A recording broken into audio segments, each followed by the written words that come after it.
Glad you're with us for 10 News at 11. I'm John Becker, and look at this. Some of the damage we've seen from those storms that rolled through East Tennessee. That home in Rutledge, just a tree collapsed right on top of it. Stephen Welch telling us his wife was inside when that tree fell. Fortunately, no one was hurt. You can see, though, it did do some damage to the roof.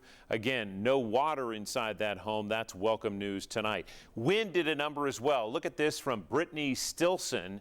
She says that is all that is left of her storage shed. This is in New Tazewell. The entire thing was anchored down to the ground. You can see, not anymore. Trees also took a big hit in the storm. Look at this from Tim Daly.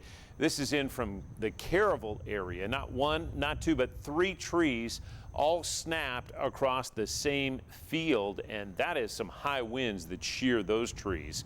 We're going to check in with Chief Meteorologist Todd Howe. Todd, you were on the air with Cassie Nall and the rest of our weather team for close to 4 hours tracking these storms, really from the 3 o'clock hour to the 7 o'clock hour. Yeah, Cassie Nall got things going in the streaming center about 3:15 or so, and then just before 4, these storms quickly continued to develop. You saw that in Caravel, a lot of those trees pushed over and uprooted. These storms, notice the movement coming in from the northwest to southeast, and those high winds just really blew in. Had a punch. Very impactful storms. Severe thunderstorm winds in excess of 60 to even 70 miles per hour in some cases with some of these storms. Localized power outages and some of that wind damage associated with those storms. Had a few hail reports. Also had the very heavy rainfall. We had some flooding, and it was a lot of intense lightning, as John talked about and showed us there. Here's a look at the storm reports. Where you see the blue dots, those are wind damage reports. Where you see the green flood reports, yellow is hell, no red, that would be tornado, but had a lot of wind damage reports.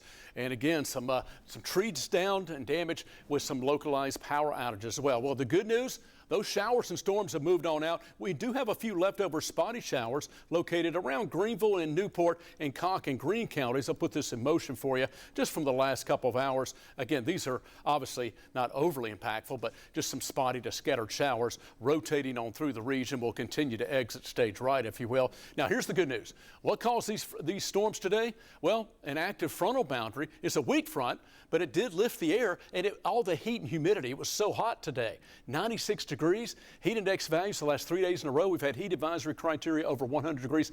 That's what was the fuel for the storms. The front is now moving through tonight and tomorrow. Behind the front, it's going to be a little bit drier and not as humid. So we start out in the low 70s, 83 at noontime. Now still seasonably warm, but 89, not as hot as the mid 90s, and the humidity will be lowering during the afternoon. So we get a dry, little bit more comfortable day. Coming up, we'll talk about another front with some scattered thunder showers heading our way for later this week, John. Todd, thank you.